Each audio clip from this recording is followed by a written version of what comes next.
So what I like to do, I like to first show you what you get inside the box when you buy one of these dash cams, then walk you through the features of the dash cam, and finally show you some actual test drive footage both at day and at night. As always, if you like to get your own M550 AZDOME mini dash cam, I have placed a link in the description down below so you can take a look at that further. So let's talk about resolution. The M550 dashcam is capable of 4K recording in the front camera, so it should be very crisp.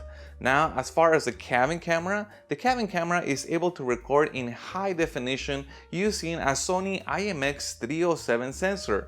Now, what's interesting too about the interior dashcam is that it's equipped with infrared LEDs, so it does have the ability to give us real true night vision. It lights up the interior of our car, completely invisible to the passengers, but we can see them in full darkness. The cabin camera can also be pointed and can be moved left to right and named so we can get the best possible view of the interior of the car. The other thing that's interesting about the cabin camera is that it can actually separate, and I never seen that before in a dash cam, almost like a transformer. And now, if you don't need the cabin camera, you can detach it and have something small in your windshield. If you want something like a cabin camera, then you can install the cabin camera, and this is gonna look very clean, installed high up in the windshield. Now, what about the rear camera? Well, the rear camera looks like this, and yet you are provided with a very long cable to be able to reach the back of your car. And you have two choices of mounting the rear camera. This can be mounted inside of the car, typically by the windshield, using the double-sided tape or screws. I prefer the double-sided tape. You put the tape, peel the tape, and then stick the camera to the back of the windshield. This can also be done all the way to the back of the car, typically by the license plate. Peel the tape and stick this by the license plate to provide the rear view. The rear camera can also be tilted so we can get the best possible view of the car behind us. Once we have found an angle that we like, we can lock it in place and the camera will stay pointing in that direction. Now, how is the camera powered? Well, they provide a simple cigarette lighter adapter plug, and what is great is that it includes a separate USB port so it doesn't entirely tie up our cigarette lighter plug. And again, enough length for us to be able to reach our dash cam. Mounting the front camera, it's very similar to mounting the rear camera. They have included double-sided tape right here, and I love this. You peel this back and then place this directly on your windshield. Now, what's also interesting is that this can tilt so we can aim the camera into get the best possible angle. And the other thing that they got pretty clever on is that the mount is magnetic, so it can detach. So now the camera can be removed and you can put it away just in case you don't want to have nobody steal it when you come back to the car. You simply slap that on, and because it's magnetic, it's very easy to take on and off. Now that I show you what you get with this dash cam, let's move over to the car so I can show you the rest of the features. And here's the AZDOME M550 dashcam. Now I'm going to turn the camera on manually, but normally the dashcam is going to turn on automatically on its own every time you turn on the car. I like to do this manually so we can see how fast it takes to turn on. And as you can see, we're being shown the 3 views, and that is the advantage of this widescreen display, that we can see the front, we can see the cabin view, and then we can see the rear view of the car. Now we could also change the views by pressing the button right here if we wanted to see the front, if we wanted to see the cabin, or if we wanted to see the rear. Now these views are helpful for us to adjust the camera angles. But let's look at the menu options. I'm gonna hit right here, and that's gonna take us to the menu. And the first option that we can change is the resolution of the camera. Now, why would we want to lower the resolution from the maximum resolution? Well, if you wanted to fit more on your memory card, but I like to keep the maximum resolution on. We can also change the loop recording time. This dashcam, like all dashcams, records in a loop. So that means that it records continuously, but it segments the videos in little chunks, manageable chunks. And so far I found the sweet spot to be 3 minutes. So I'm gonna leave that at 3 minutes. The next option, we can enable motion detection. Now this option is recommended only if your car is parked and you just wanted to record when somebody passes by the car. The camera will turn on and record. You can also enable the timelapse function. The timelapse function compresses many hours of video into a shorter video, so that allows you to capture an scenic drive if you wanted to. The next option is wide dynamic range, and I like to keep that option on because that enables the camera to capture really good images when there's a combination of dark and bright light sources, so I'll keep that on. Frequency. If there's one option that you should check on your dashcam is what frequency you're running it at.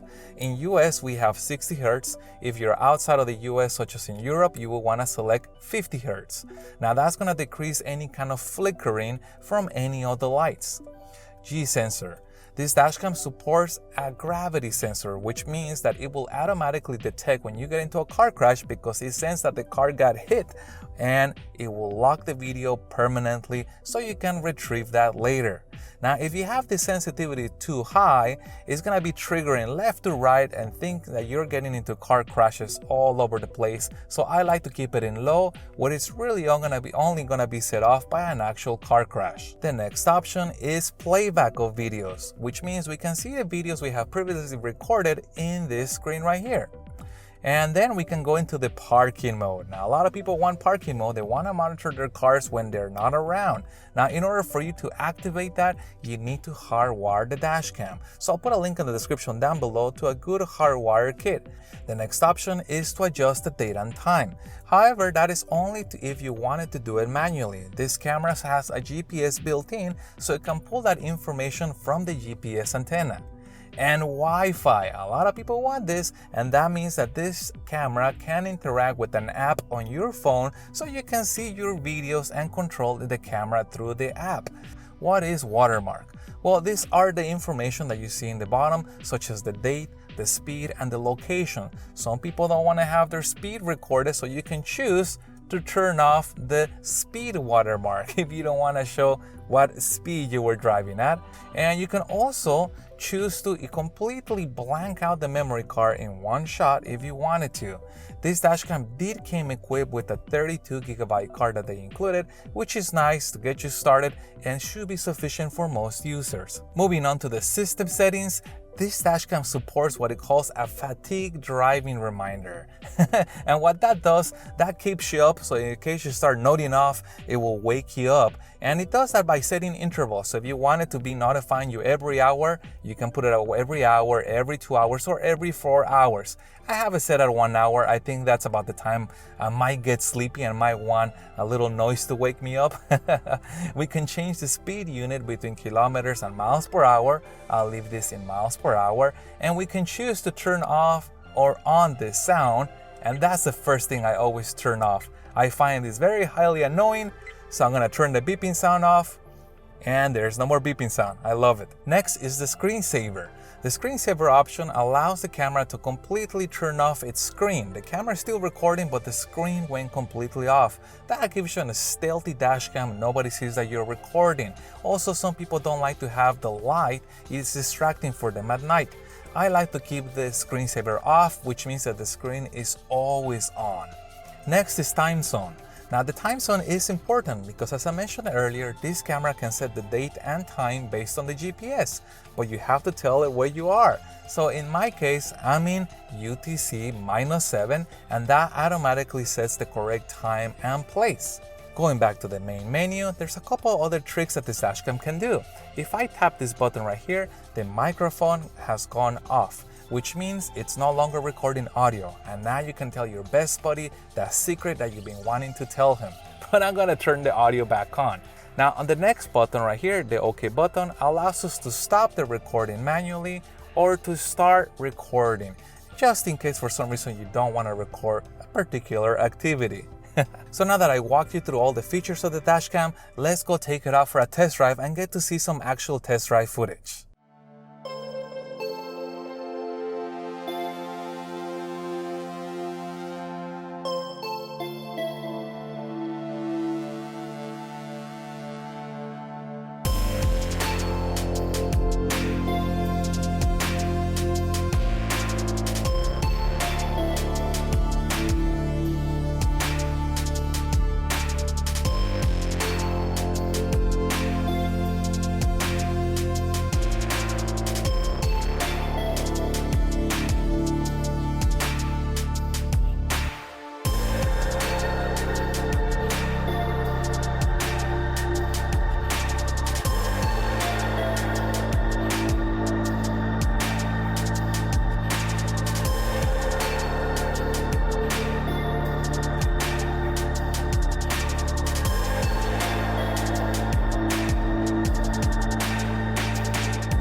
And if you guys have any questions regarding the AZDOME M550 dashcam, please feel free to leave that in the comments down below.